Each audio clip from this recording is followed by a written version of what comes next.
अस्सलाम वालेकुम स्टूडेंट्स, उम्मीद है कि आप सब खैरियत से होंगे। पहले हमने 1.14 एक्सरसाइज के क्वेश्चन नंबर 11 तक कंप्लीट सॉल्व किए थे। अगर वो वाली वीडियो आपने नहीं देखी तो उस प्लेलिस्ट का लिंक जो है वो इसी वीडियो की डिस्क्रिप्शन में आपको मिल जाएगा। अगर आप चैनल पर नए हैं तो सब्सक्राइब कर दें, क्योंकि इस तरह की जो वीडियो हैं वो आपको मिलती रहेंगी। तो देखें जी, क्वेश्चन नंबर 12 हम सॉल्व करते हैं। इसमें है जी, Ramisa sells an item having mark price is 370, find its selling price if the profit is 15%। यानी कि रमीसा ने कोई भी चीज़ ख़रीदी, यानी कि आइटम से मुराद कोई भी चीज़ ख़रीदी है जिस पे मार्क प्राइस जो थी वो थी 370 rupees. Find its selling price, और इसकी हमने सेलिंग प्राइस फाइंड करनी है इफ़ द प्रॉफिट इज़ 15%। ठीक है, अगर उसने इतने रुपए की चीज़ जो है, ये मार्क प्राइस है, ठीक है, इस पे 15% प्रॉफिट लिया तो उसकी हमने सेलिंग प्राइस फाइंड करनी है। ठीक है, क्या फाइंड करना है जी? Selling price. तो देखिए, सबसे पहला काम जो है वो हमने प्रॉफिट निकालना है इसमें से। ठीक है, इसमें से प्रॉफिट निकालेंगे तो और फिर उसको इसमें ऐड कर देंगे। ठीक है, यानी कि 370 में जो प्रॉफिट इसमें से 15% प्रॉफिट आएगा ना, उसको हम 370 में ऐड करेंगे तो हमारे पास सेलिंग प्राइस आ जाएगी। यानी कि इसमें से इसने 15% जो है वो प्रॉफिट लिया है। उम्मीद है कि आपको समझ आ गई होगी। तो चलिए जी, पहले हम प्रॉफिट निकालते हैं इसका। तो मैं यहाँ पे लिखता हूँ प्रॉफिट, और सिंपली मैंने पिछले भी, अगर आपने लेक्चर नहीं लिए तो आप उसमें जाके देख सकते हैं, मैंने बताया हुआ है कि आपने परसेंटेज जब निकालनी होती है किसी भी नंबर की, अगर मैंने इसका 15% निकालना है तो इसको 15 से मल्टीप्लाई करूँगा और 100 पे डिवाइड कर दूँगा। ठीक है, तो देखें यहाँ से हम इसको ज़ीरो को कैंसिल कर देंगे। ठीक है, 7 मल्टीप्लाई 15 डिवाइडेड बाय 10 कर ले। ठीक है, तो इस तरह से भी आप कर सकते हैं। अब देखें यहाँ पे इसको मैं कैंसिल कर सकता हूँ, 2 5 ज़ा 10 और 2 5 3 ज़ा 15। ठीक है, 3 को 37 से जब मल्टीप्लाई करेंगे वो आएगा 111, यानी कि 111, और 2 नीचे आ गया। अब इसको कर लेते हैं डिवाइड, और जैसे ही मैंने डिवाइड किया तो मेरे पास जो प्रॉफिट आ गया वो 55.5 आएगा। यानी कि ये इतना जो है वो प्रॉफिट इसका आया है। अब हमने क्या फ़ाइंड करना था? हमने तो सेलिंग प्राइस फ़ाइंड करनी है। तो सेलिंग प्राइस में लिखता हूँ किस तरह से, मैंने बताया था इसका जो फार्मूला होता है, ये जब इसमें लिखेंगे वैल्यू, मार्क प्राइस क्या थी 370 प्लस 55, इक्वल करेंगे तो हमारे पास आएगा जी आंसर। तो ये आपने कर लेना है प्लस, ठीक है, इजीली। तो ये हमारे पास इसका आंसर आएगा। ठीक है, तो इस तरह से आप इजीली इसको सॉल्व कर सकते हैं। अब चलते हैं क्वेश्चन नंबर 13 है हमारे पास। इसमें है जी, Minahil bought a dress for RS 3200 if the loss is 8%, then find the selling price of the. अब देखिए, प्रॉफिट और लॉस एक ही बात है, जस्ट फ़र्क क्या होता है, लॉस में घाटा होता है और फाइंड हमने सेम ही करना होता है। लॉस यानी कि उसको घाटा कितना हो गया इसमें से, और मुनाफा कितना हुआ उसको हम प्रॉफिट बोलते हैं। तो हमने फाइंड वैसे ही करना होता है। इसमें जो कॉस्ट प्राइस है वो मैं यहाँ पे लिखता हूँ। ठीक है, कॉस्ट प्राइस। तो हमारे पास जो कॉस्ट प्राइस होगी, प्राइस है जी हमारे पास 32, ये खड़ी 3200 है, और जो लॉस हुआ, लॉस परसेंटेज है वो कितनी है, यहाँ पे परसेंटेज लाजमी लगानी है आपने। तो ये देख लेते हैं ये कितनी, ये 8%। ठीक है, अब हमने इसकी निकालनी है लॉस परसेंटेज। तो हम यहाँ पे लिखते हैं लॉस। जब ये फाइंड करेंगे तो फिर हमने 7% नहीं निकालनी, क्योंकि हम इसको ऑलरेडी डिवाइड करवा देंगे 100 के साथ। तो ये इससे कैंसिल हो गया। अब 32 को हमने मल्टीप्लाई करवाना है जी 8 से। इसको मल्टीप्लाई करवाएंगे, 8 2 ज़ा 16 का 6, 1 कैरी लिया, 8 3 ज़ा 24, और ये आएगा 25। यानी कि 256 जो है, 256 रुपये उसको क्या हो गया जी, लॉस हुआ है। हमने तो उसकी सेलिंग प्राइस फाइंड करनी है ना। तो देखें, सेलिंग प्राइस मैं यहाँ पे लिखता हूँ सेलिंग प्राइस कैसे फाइंड करते हैं, जो भी हमारे पास ये कॉस्ट प्राइस है इसमें से हमने ये जो लॉस हुआ है इसको माइनस कर देना है, ठीक है। तो हमारे पास जो आंसर आएगा वो आएगा जी 2944, तो ये उसको सेलिंग प्राइस होगी। तो अब हम करते हैं जी question number 14, find the mark price of a LED. LED की हमने मार्क जो ऊपर लिखी होती है प्राइस वो फाइंड करनी है at the discount of 13% having selling price, जिसको इतने रुपए में बेचा गया है और इतना डिस्काउंट दिया गया है, ठीक है, उसकी हमने मार्क प्राइस फाइंड करनी। तो मैंने लिखा सेलिंग प्राइस इतनी है। तो अच्छा यहाँ पे ना हमारे पास कोई फार्मूला इस तरह का बन नहीं रहा, तो हमने करना क्या है, मार्क जो प्राइस है, मार्क प्राइस इज़ 100%, ठीक है। तो हम क्या देते हैं जी वो 100%, जिसमें से डिस्काउंट क्या हुआ था 13, तो रिमेनिंग कितनी रह जाएगी, रिमेनिंग 100 माइनस 13, तो हमारे पास रह जाएगी 7, ठीक है। 87 रुपीज़ जो है या परसेंटेज है वो रह गई है, ठीक हो गया।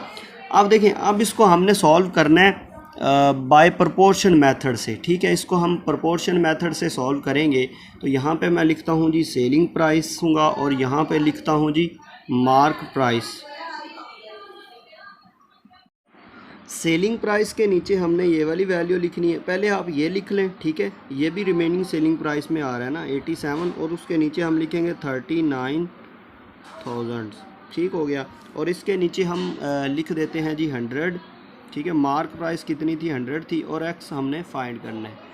अब इसमें जब ये 100 था तो ये 89 है। अब साफ ज़ाहिर है जब ये चीज़ बढ़ेगी तो मार्क प्राइस भी ज़्यादा ही होगी, तो इसको हम डायरेक्टली कह देंगे, ठीक है। दोनों तीर ऊपर की तरफ जाएंगे। तो अब लिखने का मेथड ये होता है, जिस तरफ इसकी टेल आ रही है वो वैल्यू हमने ऊपर रखनी होती है, ठीक है, और दूसरी वैल्यू नीचे आती है जिसकी तरफ इसका हेड होता है। इसी तरह x बाय 100 आएगा, ठीक हो गया। अब इसको हमने करना है जी सॉल्व। इसको सॉल्व किस तरह करना है, ये 100 इससे मल्टीप्लाई होगा तो ये आएगा 39 मल्टीप्लाई 100 डिवाइडेड बाय, ये 100 इससे मल्टीप्लाई होगा, ठीक है। इसको हमने इससे मल्टीप्लाई करवा दिया और ये 87 नीचे रहेगा और x की वैल्यू आएगी। अब देखें, अब 100 को इससे मल्टीप्लाई करवा लें, मल्टीप्लाई करवा के इस पे डिवाइड करवा दें, तो ये इसका आंसर जो है वो आ जाएगा। तो इस तरह से आपने ये वाला क्वेश्चन जो है वो सॉल्व करना है। इसके बाद हम चलते हैं नेक्स्ट क्वेश्चन की तरफ। अब देखें जी, क्वेश्चन नंबर है हमारे पास 15, तो ये थोड़ा ध्यान से समझना। इसमें एक ही मेथड हमने 2 बार करना है। Iman purchase a heater for RS 4600 and sell it for 4500, she buy an oven for 14,500 and sell it for 14,000, on which item does Iman bear less loss। तो देखें, पहले उसने जो है ईमान ने क्या परचेज़ किया था, हीटर, इतने रुपए में ख़रीदा और इतने में बेच दिया, तो इसमें भी घाटा पड़ा। और फिर उसने क्या किया, ओवन ख़रीदा, तंदूर ख़रीदा 14,500 रुपये का, और वो 14,000 में बेच दिया, इसमें भी घाटा पड़ा। अब इसमें ज़्यादा घाटा होगा या इसमें, वो हमने फाइंड करना है। तो देखें जी, और हाँ, चैनल को ज़रूर सब्सक्राइब कर दें अगर आपको देख रहे हैं यहाँ तक। तो देखिए जी, यहाँ पे सबसे पहले हमने इसकी जो वैल्यू है कॉस्ट प्राइस वो हमने लिखनी है। तो कितनी आएगी 46, और सेलिंग प्राइस क्या है इसकी 45, ठीक है। अब इसका लॉस फाइंड करते हैं। लॉस किस तरह फाइंड करते हैं, हमें पता है इस चीज़ का, cost price minus selling price. ये हम पीछे फार्मूला पढ़ चुके हैं, अभी मैं फार्मूला नहीं लिख रहा, तो इसमें 100 आ गया, ठीक है। अब इसका जो लॉस परसेंटेज फाइंड करनी है वो हम किस तरह से फाइंड कर सकते हैं, तो ये हमने ये वाला फार्मूला जो है हम इसमें लगाते हैं। तो यहाँ पे मैं वैल्यूज़ लिखता हूँ जी, 100 आया था लॉस, हमने इधर लिखा ये खड़ा, और कॉस्ट प्राइस क्या थी 46,000, ठीक है। मल्टीप्लाई 100 करेंगे और 7% लगाएंगे। तो इसको जब हम सॉल्व करते हैं, ये इससे कैंसिल हो गया, तो 100 को 46 पे डिवाइड करेंगे तो हमारे पास जो आंसर आएगा वो 2.1% आएगा, ठीक है। 2.17 समथिंग आएगा, तो ये इसका आंसर आएगा, यानी कि 2% इसमें से घाटा हुआ। अब हम बात करते हैं नेक्स्ट, इसका जो अगला टॉप पार्ट था जिसमें ओवन, ये तो बात होगी ना हीटर की। अब उसने ओवन भी तो ख़रीदा था ना, तो ओवन की अब बात करते हैं। तो ओवन की जो कॉस्ट प्राइस है वो मैं यहाँ पे लिखता हूँ जी, हज़ार रुपये। ठीक है, ये मैंने लिख दिए। अब इसमें से हमने लॉस फाइंड करना है, तो लॉस किस तरह फाइंड करते हैं मैंने बताया हुआ है। CP माइनस SP करते हैं, यानी cost price minus selling price. तो कॉस्ट प्राइस कितनी है इसकी 14,500 रुपये, माइनस करेंगे 14,000, तो हमारे पास जो लॉस है वो कितना आ जाएगा जी। ठीक है, 500 ही रह जाएगा सिर्फ, तो ये उसको इसमें लॉस हुआ है। लेकिन इसकी तो हमने परसेंटेज भी फाइंड करनी है, तो हम यहाँ पे लिखते हैं लॉस परसेंटेज। ठीक है, ऊपर वैल्यू सिंपल, ऊपर वाला फार्मूला यही है, इसमें दोबारा वैल्यू जस्ट पुट करनी है इसमें। ठीक है, मैं वैल्यूज़ पुट कर रहा हूँ, तो नीचे लिखूँगा जी इसकी कॉस्ट प्राइस 14,500 रुपये। ठीक है, मल्टीप्लाई 100 करूँगा, 7% लगाऊँगा। इसको हम करते हैं जी सॉल्व। इसको जब सॉल्व करेंगे तो हमारे पास जो आंसर है वो आ जाएगा जी 35%। तो देख लें, यहाँ पे हमें पता चल गया ईमान बियर, यहाँ पे हम एंड पे लिख देंगे, यानी कि हीटर में उसने कम जो है वो लॉस बियर किया, बर्दाश्त किया है। अब हम करते हैं इसका लास्ट क्वेश्चन, क्वेश्चन नंबर 16 है जी। देख लें, the mark price of a computer table is 6,700, यानी कि 6,700 रुपये है कंप्यूटर टेबल की मार्क प्राइस जो ऊपर लिखी होती है। It is sold at a discount of 12%, यानी कि 12% अगर इस पे डिस्काउंट दिया जाए तो फाइंड द सेलिंग प्राइस, इसकी सेलिंग प्राइस क्या होगी। ठीक है, तो सेलिंग प्राइस हमने पहले मार्क प्राइस लिखी है, फिर डिस्काउंट लिखा है। अब सबसे पहले इसके हम डिस्काउंट निकालेंगे, डिस्काउंट 12% इसमें से निकाल के इसी में से ही माइनस कर देंगे तो हमारे पास सेलिंग प्राइस आ जाएगी। तो हम इसका डिस्काउंट निकालते हैं, तो यहाँ पे मैं लिखूँगा जी डिस्काउंट कैसे फाइंड करते हैं पहले बता चुका हूँ। आपने 12 से मल्टीप्लाई करवाना है और 100 पे डिवाइड करवा देना है। ठीक है, अब इसको हम करते हैं मल्टीप्लाई। ठीक है, 67 को 12 से मल्टीप्लाई, 7 2 14, 4 1 कैरी, 6 2 12 और 1 13, 1 0 और 1 कैरी लिया, तो हमारे पास 804 रुपये आ गया। तो इसका आंसर क्या आता है जी 804 रुपये, ये आ गया जी डिस्काउंट। ठीक है, अब हमने क्या फ़ाइंड करना था, हमने तो सेलिंग प्राइस फ़ाइंड करनी ना। ठीक है, सेलिंग प्राइस, तो सेलिंग प्राइस किस तरह फ़ाइंड करते हैं, मार्क प्राइस जो होती है उसमें से माइनस क्या करना होता है, डिस्काउंट। ठीक है, ये जब आप दुकान से कुछ चीज़ लेने जाते हैं तब आपको पता चलता है कि मार्क प्राइस क्या है और डिस्काउंट कितना हुआ है। तो आप जब भी जाएं तो देख लिया करें कि इसकी मार्क प्राइस क्या है और इसमें हमें डिस्काउंट कितना दिया जा रहा है। ठीक है, तो इसमें से हम डिस्काउंट को माइनस कर देंगे तो तब हमारी जो सेलिंग प्राइस है वो आ जाएगी। और जैसे ही आप इसको माइनस करेंगे तो हमारे पास जो आंसर आएगा वो 5896 इसका आंसर आएगा। वीडियो अच्छी लगी है तो लाइक करें, सब्सक्राइब नहीं किया तो सब्सक्राइब करें। मिलते हैं नेक्स्ट वीडियो में। अल्लाह हाफिज़।